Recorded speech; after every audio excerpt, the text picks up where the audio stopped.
What did your school illegally do? In my case, they didn't just shorten lunch, they also punished us if we brought it up. Our school always had 35-minute lunches because the district said you couldn't go lower than 30. That was fine. Barely enough to grab the soggy pizza or those weird turkey sandwiches and actually eat with your friends. Then one year, right before 8th grade started, we got this new principal, Mr. Daly. Everyone said he was old school, but no one really knew what that meant. First day back, everyone's buzzing because it's also Taco Tuesday, best day of the week. We're lined up at 11:20 like usual, joking, laughing, waiting to grab trays. The line is moving slow, but no big deal. That's normal on the first day. But then, at about 11:30, Mr. Daly gets on the mic. Students, please hurry through the line. We have high expectations for your efficiency this year. Everyone's like, huh? But whatever. I get my tacos at 11:35, finally sit down, take one bite, and I swear on my life. 2 minutes later, the bell rings. Everyone freezes. Some kids laugh nervously, thinking it's a mistake. But then Mr. Daly gets back on the mic and actually says, "Lunch is over. Please report to your next class immediately." We all look at each other, mouths hanging open. My friend Katie is mid-sip of her chocolate milk and just spits it back into the carton. Someone yells, "What the hell?" But teachers are already herding us out of the cafeteria. As we're walking out, I check the clock on my phone.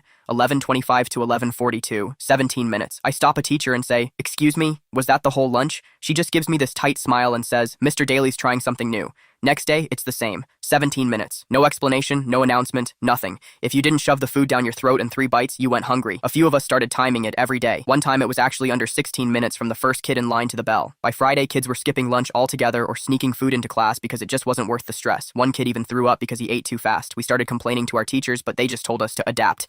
So then my friend Katie and I went straight to Mr. Daly. We waited after school and cornered him outside his office. I asked, "Why did you change the lunchtime? This has to be illegal or something." He didn't even deny it. He said, "Young lady, if you can't learn to eat quickly, you won't make it in the real world. This is about discipline and preparation for life." I couldn't even believe what I was hearing. That night, I told my mom, and she went off. She was on the school website for hours, reading every policy she could find. Turns out state law actually requires a minimum of 30 consecutive minutes for a lunch period. What he was doing wasn't just cruel, it was illegal. The next morning, my mom marched into the office and demanded a meeting. When Mr. Daly came out, she said, "You have exactly 1 week to fix this, or I'll be calling the superintendent and the local news." I swear, he went pale. Sure enough, by the next Monday, we got called to an assembly. Mr. Daly stood up and said, "We've heard your concerns. Lunch will now be 40 minutes to allow for adequate nourishment and social time." You could hear the entire cafeteria cheer. And the best part, Katie and I made sure to sit right up front that day and take our sweet, sweet time eating. I even waved at him as he walked by while I slowly chewed my taco. That was the year we learned 2 important things. You can stand up to authority, and no one can take Taco Tuesday from us.